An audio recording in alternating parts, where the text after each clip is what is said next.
All right, fellas, two stories for you. And what led me to tell and share these stories with the group was what happened to me this morning at the gas station. I won't say happened to me, what I experienced, I'll say. I'm at the gas station, see this guy. He's talking to this other younger guy, looks like him, so I can clearly tell it's his son. He's telling him, hey man, get this for your mom and do this and do that. And he's just going off on this kid, yelling, and I'm like, this guy kind of hostile, early in the morning. I was like, damn. I was like, but teach his own, minding my business, but I'm standing in line and he like behind me, like, I'm like, wow. So get up, pay. I get up, well actually got a free coffee, but I got up there and got my coffee and everything, go outside, pumping my gas, and both of them come out behind me, and the father, he gets in the car.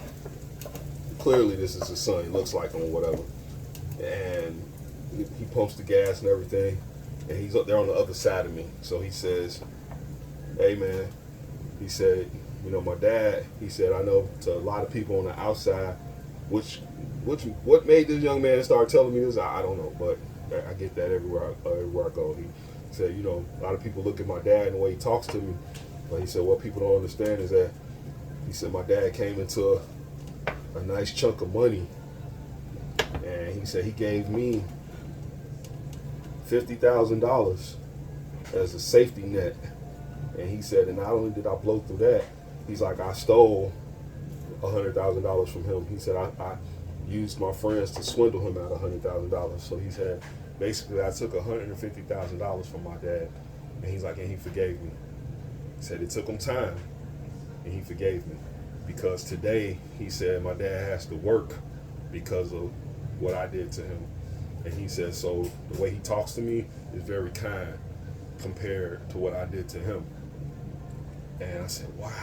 And he said, that's just a thing about not judging people.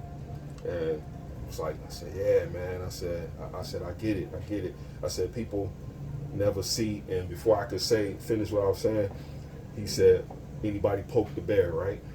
And I said, yeah. I said, that's exactly what I was thinking. And he said, yeah, nobody ever sees anybody poke the bear at the zoo, but then when the bear goes, "Rawr," and maul somebody or slap somebody, then the bear is the bad guy. He said, people see my dad yelling at me. He's like, when we're out in public sometimes, and he's like, he's not yelling at me harshly. He's like, he just talks stern, and he said, and he's very direct. He was raised by an old school guy, and very, very old school guy, and he said, but he forgave me. And he said, man, I did him so wrong. He said, so wrong. And he said, all I wanted to do was come home. And he said, and after I made that mistake, he said, I begged my mom. He said, to get to the point where my mom didn't even want me to come home because my dad was so hurt. And he said, this is a man I've never seen cry. He said, I've never seen him show any signs of weakness unless he's been sick or something like that. But he said, he was this man, he said he was heartbroken by what I did to him, the little boy that he raised and took care of and fed and drove here and drove there and took to games and did this and did that. He's like, and he was like, he had sunglasses on, but he, started wiping his eye. He said, I stole him and my mom's security, which makes his future hard. And he said, so every day I try to be the best person and repay that, whether it's in my actions, my words, and just being there for my parents, man. And I said, wow. And it led me to remember a story of a client I had. And I had a client that had a birth defect. She had a birth defect in her elbow, and she had a birth defect in her knee. Now, in her elbow, how our arm goes this way, her arm can go the other way. It was like, you can say it's double jointed. The doctors was like, we were not going to call it that. It's something else, because she had it in her left leg, where she could bend her leg back like us normally, but she can also bend it up. It was like just jelly in there. And so and that was a birth defect. So certain exercises I would have her do a certain way because the tissue there wouldn't build the muscle in the right way to where if normally if you squat you get this effect. Normally if you do a bicep curl you get this effect.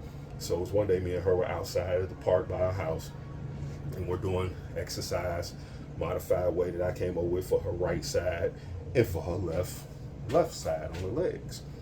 And somebody walked up and, bro, I don't mean to be disrespectful, but you know that form is off and that form is wrong. And before I could even say anything, literally my mouth went. My client leaned into him. She leaned into him and she said, "You don't know what I've lived and gone through. You don't judge anyone for what they're doing. You never know. If I'm doing it this way, it's a reason. He's a professional. He's been doing this for a long period of time. And don't you ever step to anyone judging anything or how anything looks because you don't know. I was born with 2 birth defects that God gave me, and He's figured out a way to help me get better with living with these birth defects. So get the f out of our faces." I was just like, and he just had this look like, okay. And he said, "Oh, I'm sorry." And he was like, "Man, bro, do your thing." And then he came back, he walked away, and then he came back. And I don't know if the woman in his car with him was his girlfriend, wife, sister, date, whoever. But I don't know if he was trying to impress her by walking up on me and trying to, you know, show that he know more, or show this and show that. But, you know, he went to the car, and he turned around and came back, and he said, "Can I ask, like," you know, he said, I'm a trainer. And he said, "Can I ask what the birth defect is in case I ever see it so I know how to do what you're doing, man?" And he humbled himself. And I'm going to give a lesson here for men and for ladies. And ladies, if you see this video, but men, we over respect each other when we're in the land because we know what each other goes through. You know, like when women get at, you know, yeah, girl this and girl that, and yes, and sister this and queen this, and yeah, and bitches and this, that, and you know, they're trying to show some type of communal love. So men, we over respect each other. So it's like, my bad, you know, we man, you know, thanks, bro, I really appreciate it. Hey man, you really have my back. I mean, you know, we go out our way because we know the innate struggle that we all going through and what we may be thinking, and we all have been that. We've all done something egotistical. We all have let that pride get in the way. We all have done something to where we know what another man could or possibly be going through. And sometimes both of you get caught. 2 lions, 2 bears, 2 elephants, 2 rhinos, 2 panthers, you'll get caught in that mixing, and we only thing left is the fire, and we gotta see who gonna burn each other out first. And sometimes even in those situations, it'll end in a laugh. I've seen bar fights or street fights end in a laugh with 2 people sitting on the ground laughing at each other.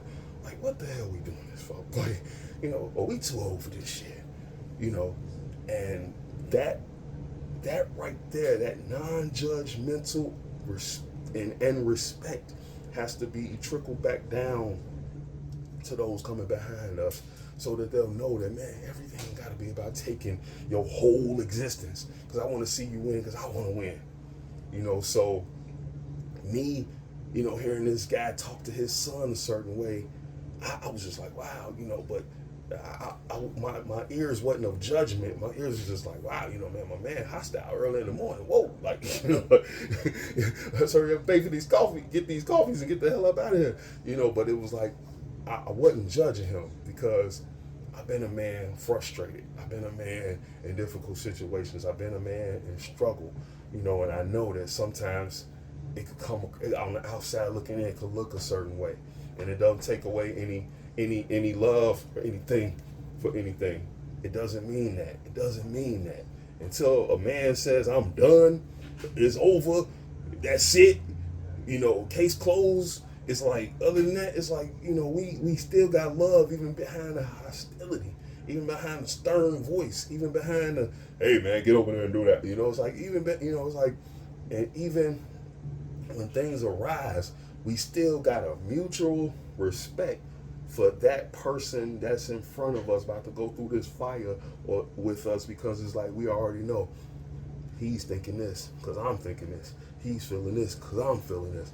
He's probably going through this because I'm feeling this. So we'll squash a lot of things before it even gets a whole bunch of brouhaha, rigmarole, ruckus, or anything. We'll piece it all out. Hey, man, bro, I'm sorry, bro. You know, it's situations where, you know, when things get involved, those vices, those spirits and stuff like that, that may take that fire overboard. And then, you know, now we both in a place where it's like, you know, I want to prove myself. You know, it's like, but a lot of times, men, we don't judge each other. We piece it all out because we know we all been there. And if we haven't, we kind of, it's like, I understand, you know. It's like, can you understand if you had a kid that stole $150,000 from you, and that was the plan for you and your wife to, you know, not maybe retire, but just relax, or, you know, or not have to work so hard, or not on the days when she get up and she may not feel like going in, you be like, oh, honey, just take the day off and let's go get some brunch.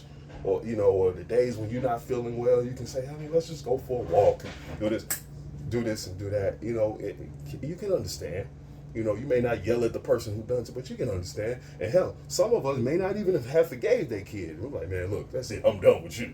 You know, I can't trust you. You'll stab me in the back. You take from your own family. What's wrong with you? You know, but, and then even with my client with the birth defects, you can understand how she could be upset because she lived with it her whole life. And people probably teased her as a kid. Well, I know for a fact people did tease her as a kid.